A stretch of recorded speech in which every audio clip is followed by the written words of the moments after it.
Okay. Okay. Mariners win 14 to nothing. They improved to 15 and 12 on the season, and they have evened the series against the Marlins at a game apiece.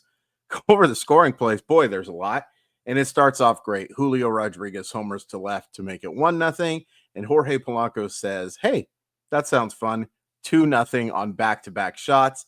That wasn't it in the first inning, though. Ben Williamson doubles in two, Big Dumper and Luke Raley. And then Miles Mastroboni doubles home too. Rowdy Tellez and Ben Williamson. 6-0 at the end of the first inning. They get another in the second. Luke Raley hits a sacrifice fly. I was like, I don't remember someone being hit. Luke Raley hits a sacrifice fly to left to score Polanco. Fourth inning, Jorge Polanco, boy, he is on one. A solo homer. Rowdy Tellez gets hit by a pitch with the bases loaded. We'll talk about that in a second. Ben Williamson grounds into a fielder's choice. All of that in the fourth inning. I don't know what the score is. Sixth inning, Ben Williamson singles home another run. Mitch Garver hits a homer in the seventh off of Javier Sinhoa. And then Miles Mastrobuoni singles in a run also off Sinhoa to make it 14-0. Wow. That was fun. I mean, there's been a few fun games this year, but this was my grandma sent me a message and she said, "Chris, I've never seen a game like this." And I was like, "Well, yeah, grandma, yeah, you have. But it's been a while." And I certainly didn't say that to her face. No one tell grandma. No one tell grandma. But she's seen games like this. It's been a while, though. It's been a while. And she probably hasn't seen a pitcher throw 2 innings before. So, in a way, she's right. The ugly from this game has nothing to do with this game. Logan Gilbert, as feared, is going on the injured list. The Mariners are saying all the right things. I'll believe it when I see it. I will believe he's back at the end of May when I see Logan Gilbert back at the end of May. And I'll be pleased as punch to be wrong. Obviously, I'd be just thrilled if I saw Logan Gilbert back on the mound at the end of May. I really, really doubt it. It's just, I do this for a living. I write about baseball injuries for a living for NBC Sports. And I can't remember the last time I saw a flexor strain come back that soon. He's going to get shut down for throwing for 2 weeks. Now, maybe if it is as mild as they're saying, sure, that'd be great. I have my doubts. Oh, do I have my doubts, but I hope I'm wrong. Then the other negative thing is Rowdy Tellez got plunked and had to be removed from the game. Now, it was a blowout. Maybe Tellez isn't even hurt. Obviously he's hurt. You saw him after he got hit. He stayed in the game and then he played an inning of defense. But it's possible this was just precautionary because of the score. It's weird to say, that would be a big loss. He's been playing really well lately. Really well probably isn't over a statement, but it's something to keep an eye on. It is something to keep an eye on because I don't think they want Donovan Solano to be their starting first baseman. Not with the way he's been playing. So those are the two negatives. We start with the positives, and the biggest positive, even in a 14-0 win, the biggest positive is simply Seattle because they provide the very best in Seattle sports gear. Great stuff for the Mariners, the Seahawks, the Supersonics, the Kraken, the Storm, the Sounders. You can find it all at Simply Seattle. Use code MOLLYWOP15. It takes 15% off your order. It's a great deal from great people. I'd really appreciate you guys supporting them. Please enter that code so you save some money for yourself. MOLLYWHOP15. Link in the description. But thank you so much, Simply Seattle, for everything you do. Boy, where to start? I guess we could start with Julio and the homer. Now, it's worth pointing out the other at-bats weren't so good today. You hit a leadoff homer, you have a good day. You hit a leadoff homer, and man, we'll talk about Julio in a second because it wasn't just the offense and it wasn't just the pitching today.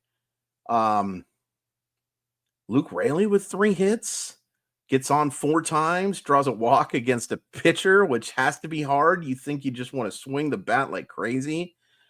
Mastroboni with 3 RBI. Solano comes off the bench and gets a hit. We have to. Mitch Garver comes off the bench and hits a 2-run homer. Sure, it's off a pitcher. Still counts. Still absolutely counts. And I am growing more and more confident in Mitch Garver. I don't know exactly where the numbers are right now, but I feel more confident in Mitch Garver at the plate than I did at any point last year. At any point. Randy gets on twice. He should have had a double, but the Mariners didn't challenge it because they wanted to go home. That's can't tell me otherwise. Big Dumper draws a couple of walks that were just magnificent at bats, both of them over 10 pitches. For a guy who is not known for his on-base skills, and he walks a good amount, but doesn't really get talked about like Juan Soto, and nor should he, but he doesn't get mentioned among the great walkers in baseball, if that's even such a thing. Big Dumper takes some of the best at bats you will see. He's rarely cheated, but he fouls off some tough pitches. Now, he strikes out a lot too, but it's usually not a flail. Every once in a while it happens. It happens for everybody. But boy, he takes some good at bats. Ben Williamson. Oh my gosh. How about Ben Williamson? Now, I was high on Ben Williamson. Those of you who are Mile Y enthusiasts know I have been high on Ben Williamson for a while. But I didn't think he was going to be this. And who knows if he's actually this, right? His sample's very small. A buddy joke that he has like an BABIP of like 850 or something like that, which isn't true. But, he's getting the hits are falling. But he's also hitting the ball hard. And he's getting in control of counts. I cannot tell you how impressed I've been with Ben Williamson. And we'll talk about Ben Williamson in another regard in a second. JP gets on twice. We'll talk about JP again. Well, no, let's move on to this because, this is why sometimes you should have a script. But let's talk about the pitching and end with the defense, which is weird, but I'm going to do it anyway. Luis Castillo was fantastic. And it's worth pointing out, this was his first start with Big Dumper behind the plate. And I'm not making an excuse for Castillo because he's had some really good starts with Garver behind the plate too. 5 innings of shutout baseball, 7 innings of 2-run baseball. But this was easily his best start. The stuff was the best. The command was the best. And he just happened to have Big Dumper behind the plate, helped by the Marlins being a bad baseball team. I know they're only 12-14. They're so much worse than that. So much worse. But there's no denying that I think Big Dumper is one of the best receivers in the sport, and Mitch Garver is not. It certainly helps. But really encouraging to see after one bad start on the road and one shaky start on the road. It could have been a lot worse. 5 innings of 3-run baseball is not a disaster by any stretch of the imagination, but he didn't look particularly good doing it. But a terrific start tonight. Terrific. If he had given up, he gives up just the one hit. I would have been curious to see how long they would have let him keep going. He had already thrown 90 pitches, probably not too much deeper, but maybe you give him a chance for a couple quick innings for the no-no. As soon as he gave up the hit and as soon as they had a absolute dominating lead, it made no sense to keep Castillo going, but a really impressive start from him. Great to see some success for Troy Taylor after that disaster of a first outing in 2025. And, he comes in, I believe it was 11-0 at that point, might have been 10-0. Either way, huge lead, gives up the single, and you're reminded that he hasn't gotten an out the entire year. But then he did a great job. Troy Taylor is someone that I think is important for the Seattle Mariners. Stuff-wise, I think he is the 3rd best reliever on the Seattle Mariners, behind a guy who's not even here yet, and Matt Brash and Andres Munoz. I really, really like Troy Taylor. Those of you who are Mile Y enthusiasts know that too. I was talking about him a lot. Some of you questioning why I had him as one of the top 15 prospects. Certainly didn't look like it against Cincinnati last week, but did a very nice job tonight. Legumina does a nice job. Great to see Taylor Sassetto back. By the way, I feel bad for Casey Lawrence. He was a victim of just silly baseball rules. And maybe he's back with the Mariners. I, it feels like they have selected his contract from AAA Tacoma 432 times over the first month. That's probably off by one or two, but maybe he's back at some point. But it sucks to see that you get used. Now, you're getting used and getting a major league contract and get to play professional baseball. Okay, blah, blah. I still feel bad for Casey Lawrence a little bit. The defense tonight was spectacular, and it could easily be ignored. Oh, by the way, a guy who did not play defense today, Jorge Polanco. Almost forgot to talk about the guy who hit 2 homers. Boy, what a difference between this and last year. And sure, there's exactly 5/6 of the season left, but the difference is palpable. Palpable. You can feel the difference. He just looks so much more comfortable at the plate, so much healthier, even though he can't swing the bat from a side right now. He still looks so much more comfortable and healthy. Awesome game from Jorge Polanco. They need this so badly. Okay, the defense. First of all, Julio made a couple of terrific running catches. Gosh, his defense is so underrated by Seattle Mariner fans. It's really crazy how no one wants to talk about this guy's glove. It's so good. And it's so crazy to think that nobody thought this guy was a center fielder coming up. No one. Seattle Mariners included. He's a center fielder, all right. He is a center fielder. Ben Williamson made a couple of terrific defensive plays. He charges the baseball so well, on top of having as much range as any third baseman they've had in a long time. I mentioned on Blue Sky how much he reminds me of Jeff Cirillo, and a lot of people got really mad at me. But he does remind me of Jeff Cirillo. Not the Mariner version, of course, but the guy before that, who was one of the best third basemen in baseball, and a little bit after, when he was a pretty good player too.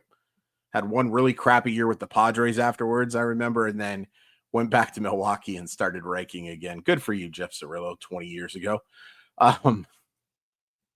He really does remind me of Jeff Cirillo. Doesn't have quite as much power, but the skill set, also the fact he's wearing the same number as Jeff Cirillo. Somebody asked me if he was pre-Mariner Chone Figgins. I like that one a lot too. But I can't help but see Cirillo, and it's compliment, not insult. And then JP Crawford made one of the most spectacular plays I've seen in a while. And it's great to see some range. Now, nope. We're just staying positive. The instincts to flip that ball after he makes the diving play, to flip to Mastrobuoni, to make the throw, it's unheard of. Spectacular. JP Crawford is a big reason why the Mariners have been so good lately. Mostly with the on-base skills, but even some spectacular defensive plays like the one he made tonight. That was amazing. And you had an inning where Julio makes a terrific running catch. JP Crawford makes the diving play, the flip to second, the throw to first, and then Ben Williamson makes a very nice play on a chopper up the middle that he makes look easy, but it's not. It's not. And I'm so glad the Mariners had a game like this on a day where Eugenio Suarez hits 4 homers, because I think if it was reverse and Gino hits those 4 homers, might be a little cranky. Even as much as I like Ben Williamson, I think I might be a little cranky. So we're exactly 1-6 through the season. They're 15-12, which puts you on pace to win 90 games. 15-12 doesn't really stand out as a great record. Stands out a little more when you remember they start 3-7, so they've gone 12-5 since then. Boy, that's good. That's really good. You go 15-12 6 times in today's baseball, you are almost assuredly going to make the postseason. And that's good. The way they've played over the last 2 weeks or so, really since the Giants series, so more than 2 weeks. The way they've played the last 3 weeks, I'll say, looks like a playoff team. Not sure it's a World Series team. Not sure it's an AL West winning team. Hoping, but a playoff team. And that's good. That is good. So tomorrow, I believe they announced that Logan Evans is making his Mariner debut.